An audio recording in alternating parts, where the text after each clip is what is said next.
texto diz: é impossível, pois, aqueles que uma vez foram iluminados e provaram um dom celestial e se tornaram participantes do Espírito Santo e provaram a boa palavra de Deus e os poderes do mundo vindouro e caíram, sim, é impossível outra vez renová-los para arrependimento, visto que de novo estão crucificando para si mesmo o Filho de Deus e o expondo à ignomia, ou seja, a vergonha pública, porque a terra que absorve a chuva, que frequentemente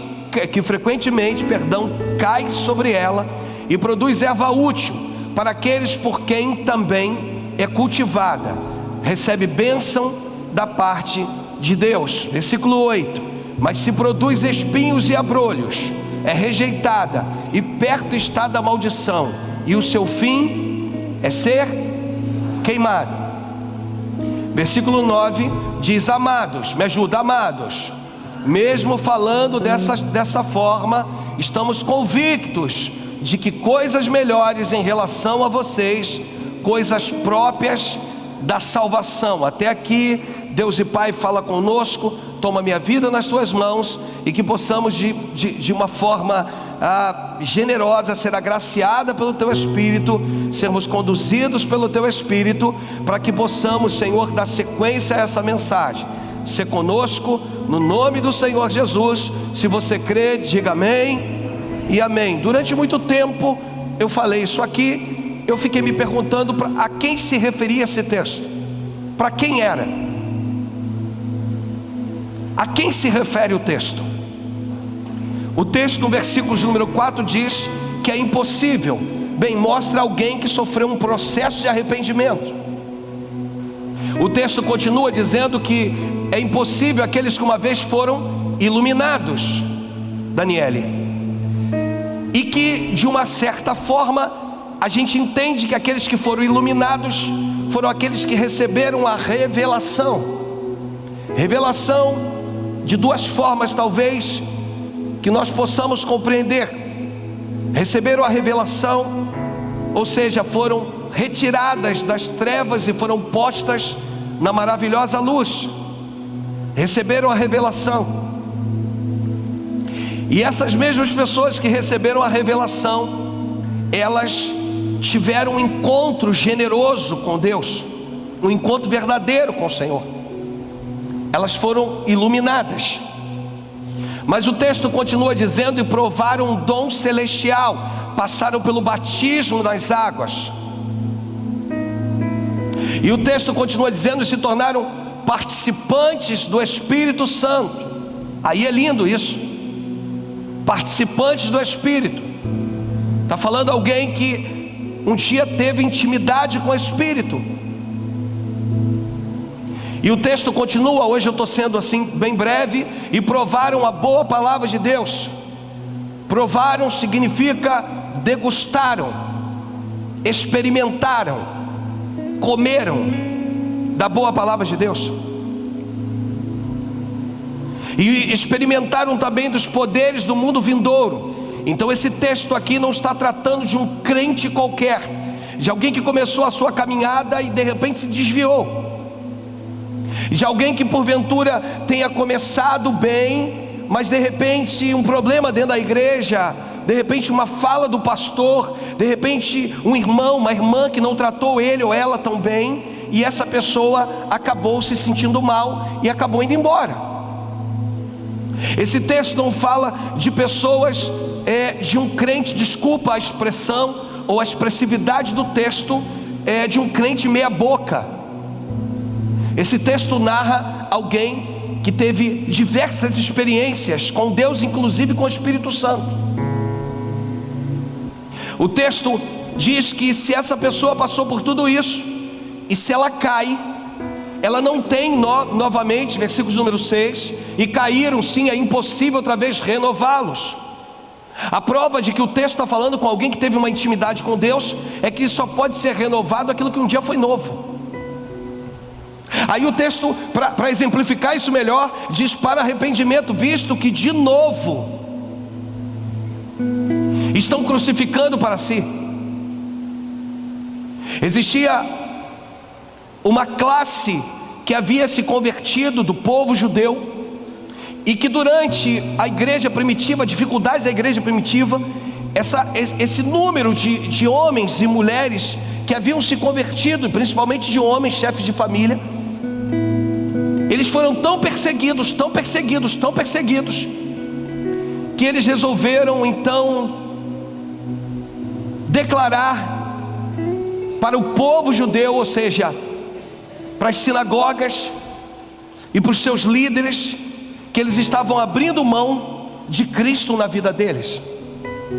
E eles tinham que vir de uma forma pública. Eles precisavam vir de uma forma pública e precisavam dizer pelo menos 3 coisas. Precisavam dizer que eles não criam que Cristo era o Filho do Deus vivo.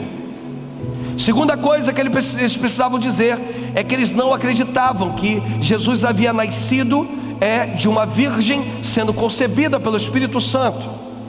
E a terceira e última, eles tinham que declarar de uma certa forma de que eles também não acreditavam que o sangue de Cristo tinha poder de purificação, e sim o sangue de qualquer outro animal, que era o pior de tudo. E ao declarar tudo isso, eles estavam abrindo mão da sua fé em Cristo, se apostando da fé. E aí eles podiam ser recebidos no judaísmo novamente. Então esse texto, ele está narrando alguém, ou um cristão, um crente, que teve experiências com Deus. Alguém que um dia teve intimidade com o Senhor, mas que caiu. E eu falei que a igreja de 120 anos atrás, ela tentou decifrar quando a Bíblia fala sobre o selo do Espírito. Não entristeçais o Espírito Santo, pelo qual foste selado. E eles de alguma forma tentaram entender que selo é esse na vida do crente, em qual momento ele é selado pelo Espírito. Então eles chegaram a uma conclusão, que eles eram selados pelo Espírito logo que aceitavam de fato Jesus. O Espírito Santo vinha sobre eles, e eles eram selados com o Espírito Santo. Só que essa igreja mais antiga, ela começou a perceber que esses que eram selados pelo Espírito caíam. E eles descobriram então que não era o selo do Espírito. E aí criou um nó na cabeça de algumas pessoas. E aí veio a igreja pentecostal. E a igreja pentecostal, ela começou a desenvolver então na mente das pessoas que o selo do Espírito é dado quando você é batizado com o Espírito Santo e fala em línguas estranhas. Você é selado pelo Espírito. Mas eles também descobriram que não podia ser dessa maneira, porque esses que eram batizados pelo Espírito Santo, falavam em línguas estranhas, tinham uma vida com Deus, também caíam. E eles foram entender então de que o selo com o Espírito Santo não é algo que pode ser dado no início da minha trajetória com Cristo, mas é algo que precisa ser me dado e ser feito um acompanhamento, até porque o selo é do próprio Espírito, através de um relacionamento meu com o Espírito Santo. E esse texto então, quando o escritor aos Hebreus, no capítulo 4, no capítulo 6, no versículo 4, ele vai dizer que é impossível, pois aqueles que um dia foram iluminados, ou seja, como pode alguém que participou de tudo isso, teve experiência com o Espírito Santo, provaram os poderes também do mundo vindouro, e caíram? O que houve com essa pessoa que caiu? Por que ela caiu? E aí a gente descobriu que o versículo 7 é a resposta para tudo isso. E que no versículo 7 o texto é muito claro, porque vai dizer que essa terra que se relaciona com a chuva, ela produz. O versículo 8 fala de uma outra terra que produz espinhos e abrolhos. E o segredo está no versículo 7, porque a terra do versículo 7 é a terra que absorve a água. Então significa que No momento da minha caminhada, da tua caminhada com Cristo, eu preciso me relacionar com o Espírito Santo. Paulo, ele diz que daqueles que naufragaram na fé, daqueles que começaram bem a sua caminhada, amados, olha para o pastor, quantos eu vi assim, começaram bem as suas caminhadas com Cristo, ou seja, saíram de um porto seguro, quando aceitaram Jesus, entraram numa embarcação, sendo guiado pela correnteza do Espírito, estava tudo indo muito bem, mas num determinado momento, naufragam na fé. Porque se você entra numa embarcação, num porto, significa que você tem um outro destino, que é um outro porto chamado salvação. E que o Espírito Santo é aquele que vai nos conduzir até o outro lado. Eu falei aqui sobre Isaías, lá no capítulo de número 30, no versículo de número 21. Porque se tem alguém que fala bem de Jesus, é Isaías. E esse capítulo 30, o versículo de número 21 diz: quando te desviares, me ajuda, quando te desviares para os teus ouvidos, ouvirão atrás de ti uma palavra dizendo: este é o caminho, andai por ele.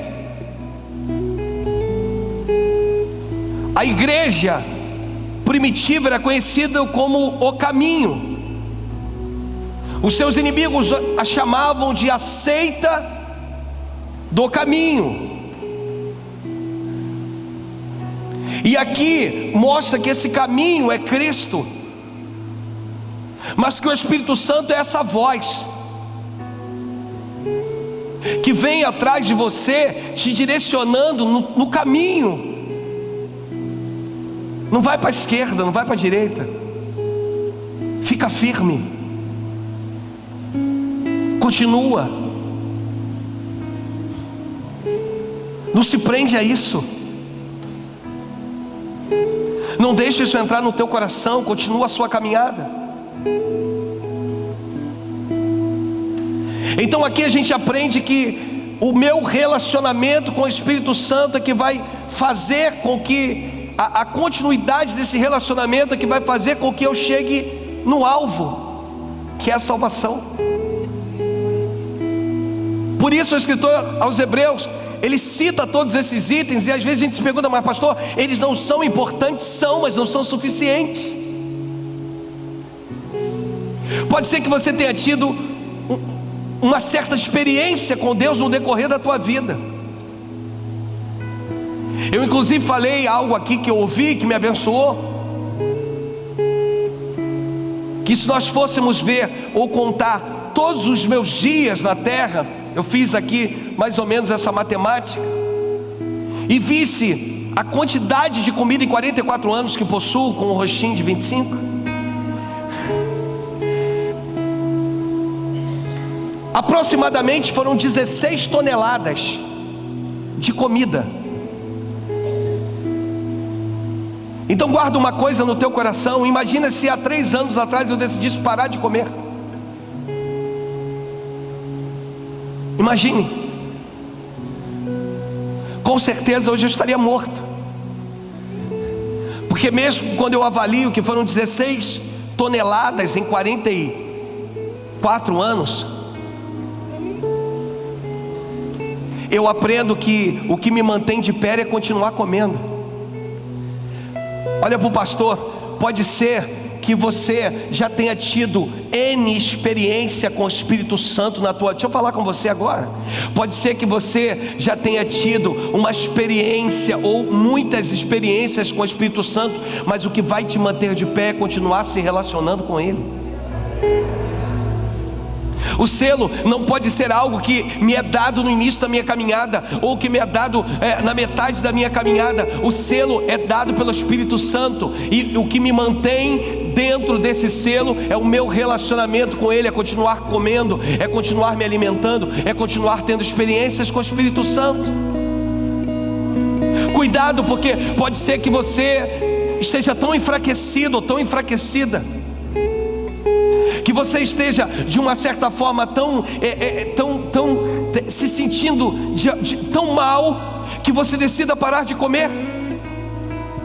Não pare de se relacionar com o Espírito Santo, porque apesar de você passar por todos esses itens, o que vai te garantir chegar, o que vai te garantir dizer combati o bom combate, completei a carreira e guardei a fé, é a presença do Espírito Santo.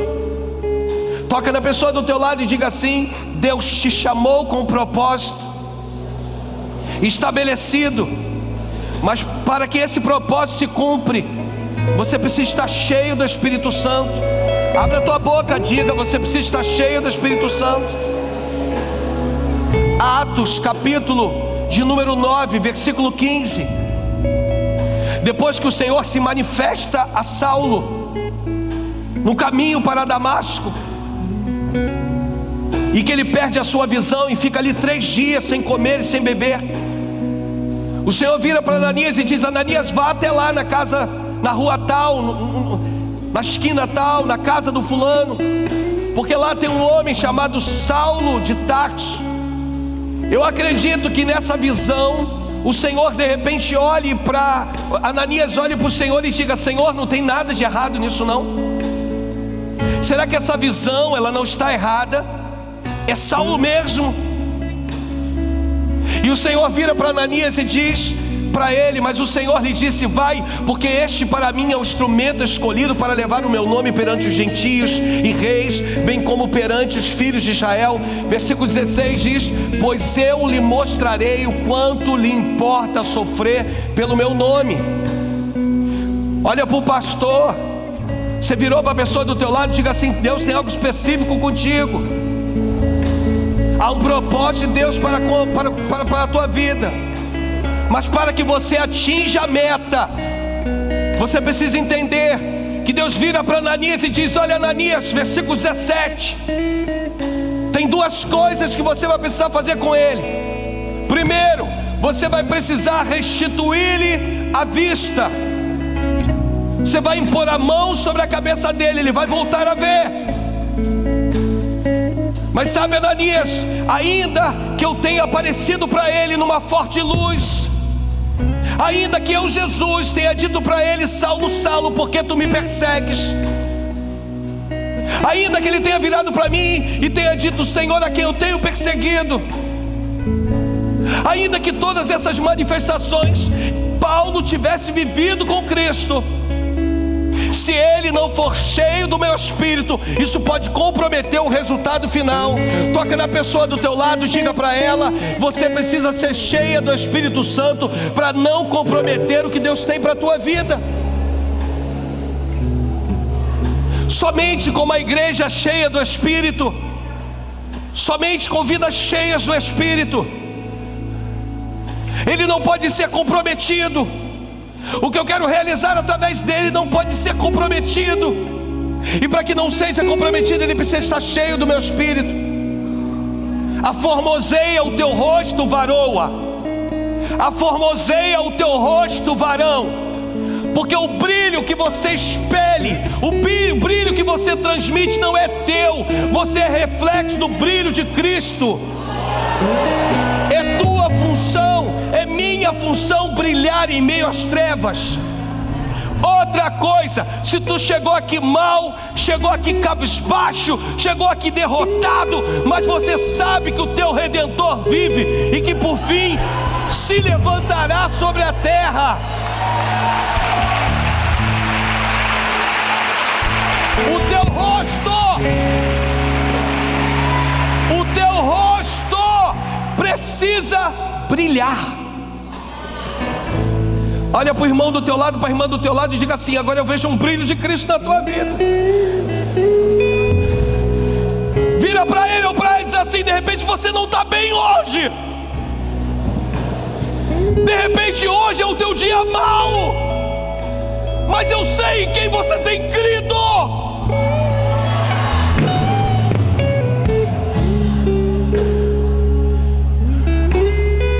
Pessoas cheias do Espírito, cheias do Espírito.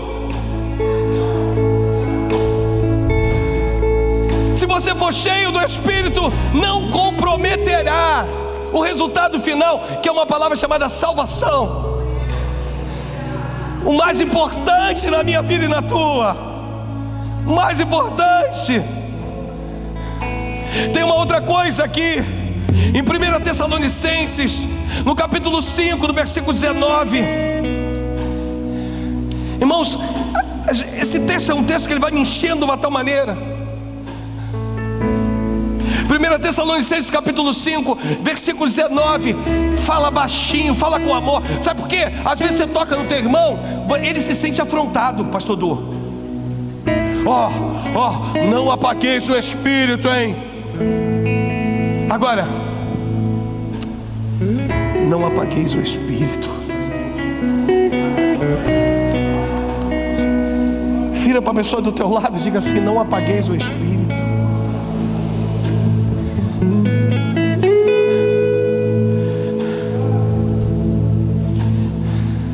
Pode ser que você esteja do lado de alguém brilhando e você esteja apagado. Não é o interruptor que tu liga e que tu desliga, mas você se afastou do Senhor. Essa noite é a noite.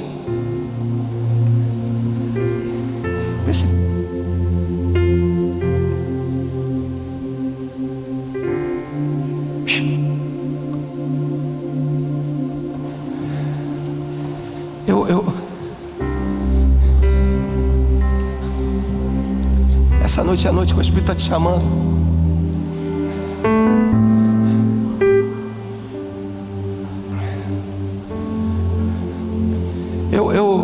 Eu queria, irmãos, meu horário não dá. Essa mensagem, ela vai precisar. Você vai precisar me aturar mais um pouquinho. Gênesis capítulo 3, versículo 9, eu encerro. Gênesis 3, 9. Leia comigo. 1, 2, 3. Leia.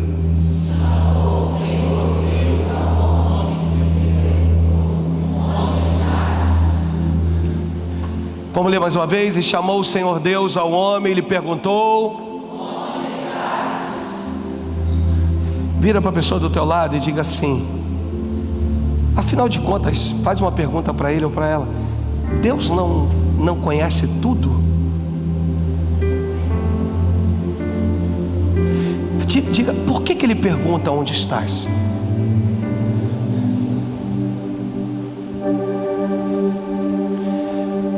O Senhor não queria saber da geografia. O Senhor não estava procurando Adão atrás de uma árvore, escondido. Onde estás, Adão? O Senhor hoje tirou essa noite para te trazer aqui, para te perguntar onde estás. Ah, pastor, ele sabe onde eu estou. Ele vira para Adão e diz assim: Adão, aonde você foi parar depois que você pecou?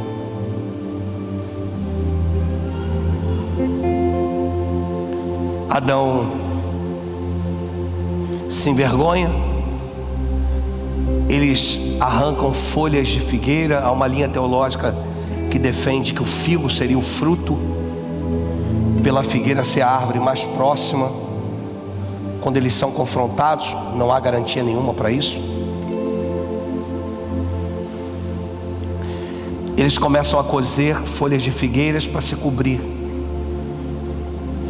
Eles arrancam as folhas. Você me ajuda a arrancar folhas? Você me ajuda?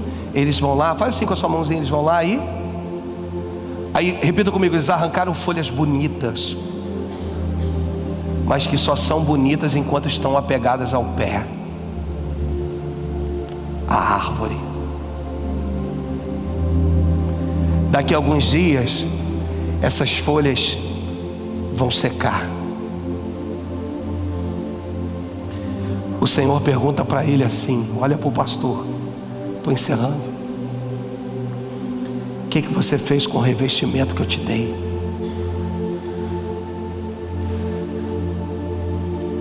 Deixa eu falar de novo para você. O que você fez com o revestimento que eu te dei? Será que tu não observou que outrora eu cobria a sua visão?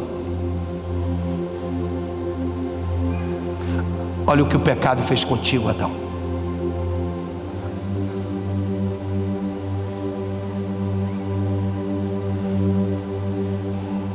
Só que o que tem de mais lindo, a palavra que exorta, edifica e consola, é que agora Deus vai lá e vai, através de um animal, tirar a sua pele e vai revestir Adão novamente.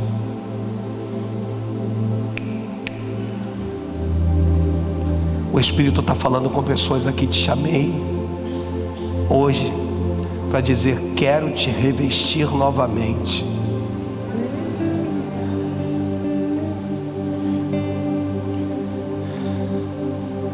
Quero te dar aquilo que talvez você tenha perdido.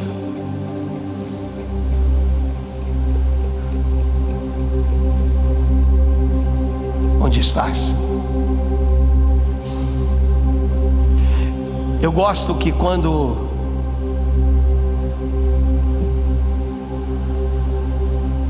Isaac pergunta a Jacó, tentando se passar por Esaú: quem és tu? Jacó, que era enganador, usurpador, um monte de dor, vira e diz assim: eu sou Esaú. Ele mente. Só que Deus dá uma outra oportunidade a ele.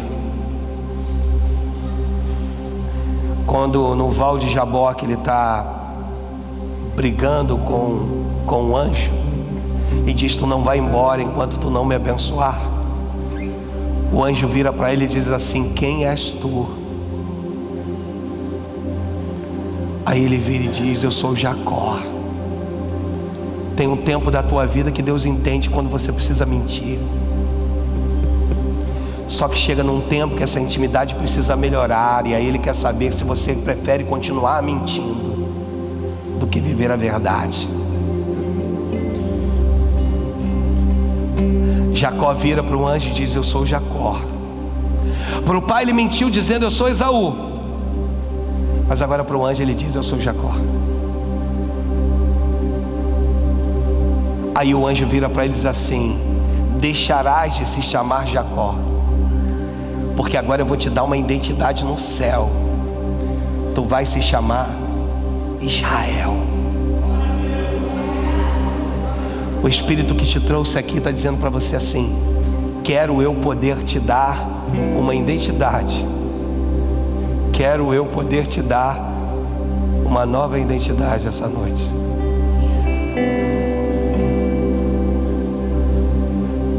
Para mim não fugir do contexto, no capítulo de número 9 do versículo, no capítulo de número 6 do versículo 9, na NVI do escritor dos Hebreus,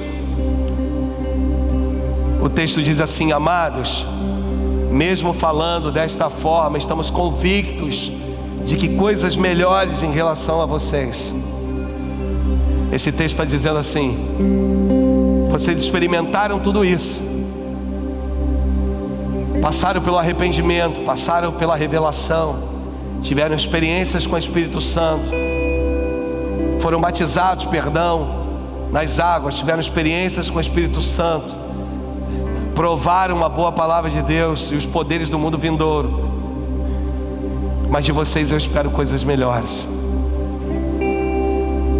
Se você quiser continuar com uma vida de farsa, de mentira, de fachada, continue.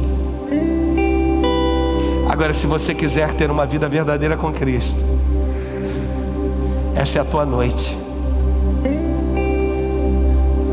Se você quiser experimentar de Deus, se você conseguisse ouvir Deus falando aí quem tu és,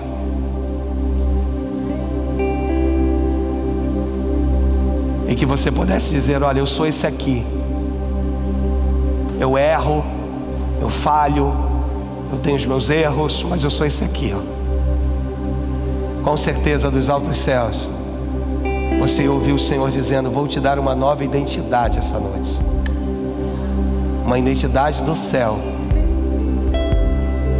Uma pedrinha branca escrita o seu nome, que só eu conheço. O Senhor está chamando a igreja, a amada igreja, para dizer: de vocês eu espero coisas melhores. Não apagueis o Espírito Santo, não entristeçais o Espírito Santo, pelo qual fostes selados. O Senhor te chamou. E a última frase para dizer: você é a minha referência na terra. Todas as vezes que as pessoas olharem para você, elas precisam me ver. Mesmo nos dias maus. Repita comigo: mesmo nos dias maus, Deus me possibilita brilhar.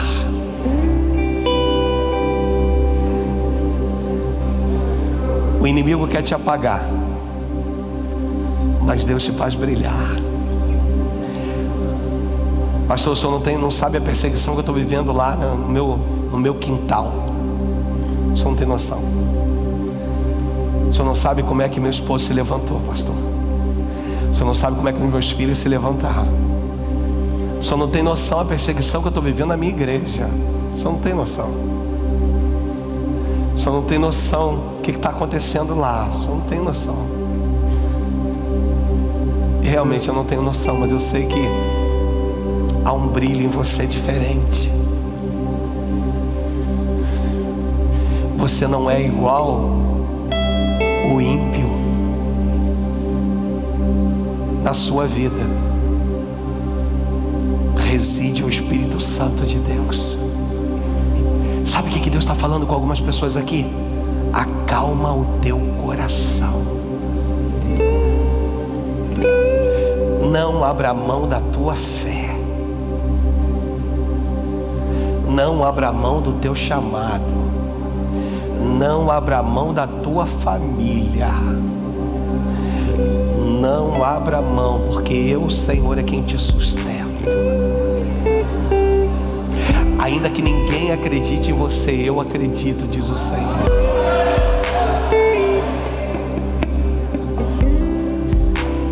E eu, como pastor, eu vejo luzes aqui nesse lugar. Você entende? Diga amém. Luzes que foram chamadas para brilhar, não em meio a outras luzes. Aqui eu me fortaleço, porque de repente eu chego fraco, aí eu toco numa outra luz, ela transfere um pouco do azeite dela para minha lamparina, e aí eu sou cheio novamente. Para isso é importante estarmos em comunhão uns com os outros. Você chega aqui de uma maneira e de repente você, num abraço que você ganha, um aperto de mão que você recebe, aquela pessoa vai lá e transfere, Gisele, transfere azeite para você. Aí a sua lamparina se enche, o fogo fica mais reluzente. E aí você sai daqui, e aí diga comigo, aí eu saio daqui, pastor, e para onde quer que você vá, você brilha, porque você é o reflexo da luz de Cristo nessa terra.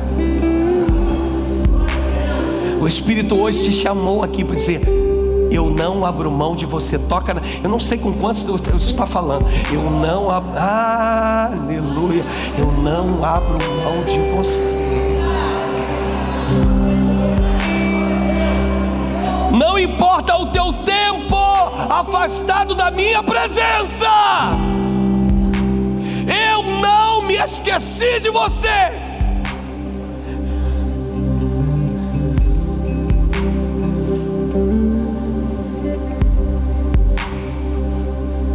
Cheios do Espírito. Uma igreja cheia do Espírito é uma igreja que avança.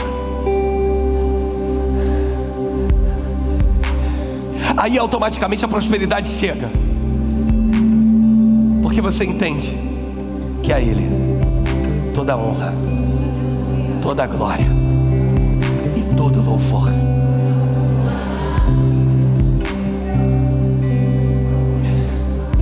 Deus está virando para algumas pessoas aqui e me dá exatamente, eu poderia ir exatamente nas pessoas para dizer assim: suporte mais um pouco. Então, para que essa pessoa não se sinta talvez constrangida aqui, toca você no lado dessa pessoa que está ao teu lado e diga assim: o Espírito Santo está te dizendo, suporte mais um pouco. Você tem todos os motivos do mundo para roer essa corda. Você tem todos os motivos do mundo para chutar esse balde. A tua família te apoia, mas o Espírito que convence o homem do pecado, do juízo e da justiça está dizendo: eu vou tocar nesse homem. Suporte mais um pouco.